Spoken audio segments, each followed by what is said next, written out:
وهذه أيضا. هذا كل وزن ثقيل وما يستجيبش للمغناطيس، يعني موش نيزك يعني فحصوا الخبر قالك موش نيزك، والله أعلم، يقدر يكون فصيلة من الهبهاب.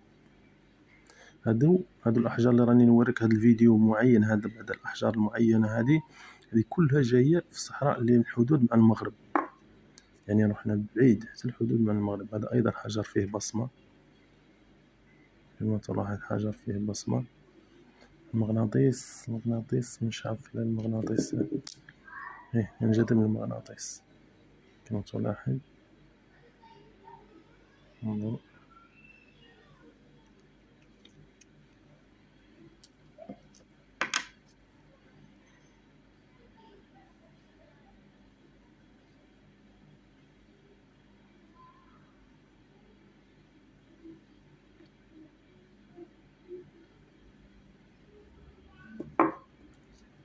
وهذا ما ينجذبش المغناطيس ولكن حجر ثقيل، وثاني من الشكوك أنه هبهاب، لأنه ليس نيزك، مش نيزك.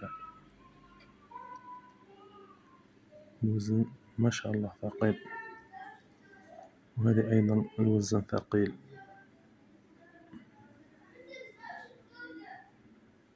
شوف قبل درت لك فيديوهات، شوف كنت نمشي الحجر البني اللي قلت لك عليه تاع الهبهاب، هذوك اللي يعتقد انه هبهاب يخلي لاطراس، خلى في يديه لاطراس، غادي تلقاهم في الفيديوهات الاخرين.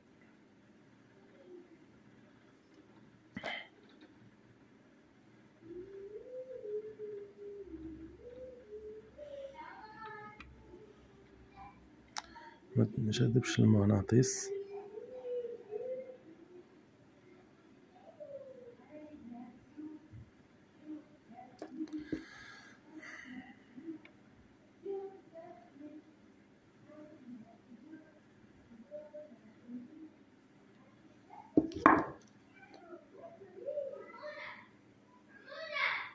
هذا حجر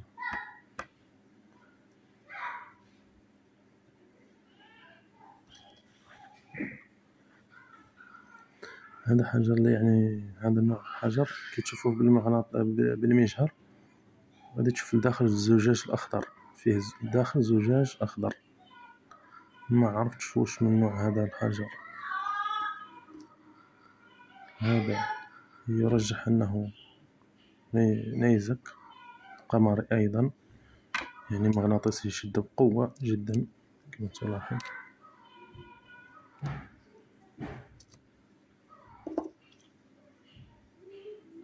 هذا ما يستجيبش للمغناطيس ولكن ثقيل.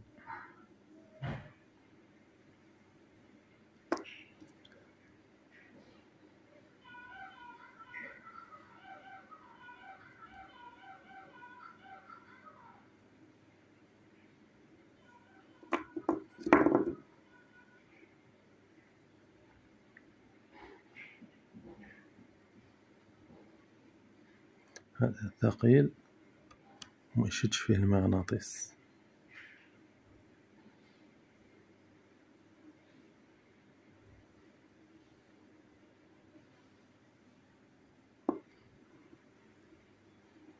وهذا أيضا ثقيل.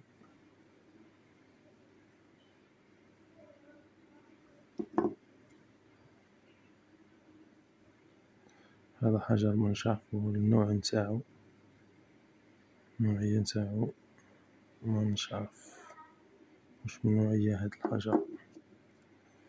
وهذا أيضا خو هذاك اللي وريتك قبل، هذا حجر وكان نشوفه بالمجهر غادي نلقاو فيه زجاج أخضر. إذا تلاحظ هذا المكان وين الصبع نتاعي كاين الزجاج الأخضر، بصح بالكاميرا الهاتف ما يبان. إذا تلاحظ تشوف ديك الزجاج وين راه يلمع، هنا في المكان هذا عند صبعي وين راه يلمع هذاك الزجاج، كي تشوفه بالمجهر تشوفه واضح زجاج أخضر.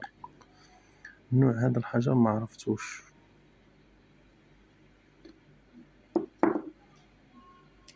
هذه تنجذب المغناطيس، يرجح أنها نيزك، باينة نيزك.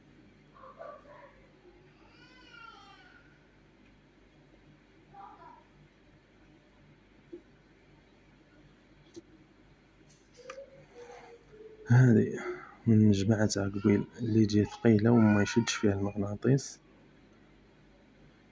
هذه اللي مشكوكين انهم هادو قلتلك جبناهم في الحدود تاع المغرب.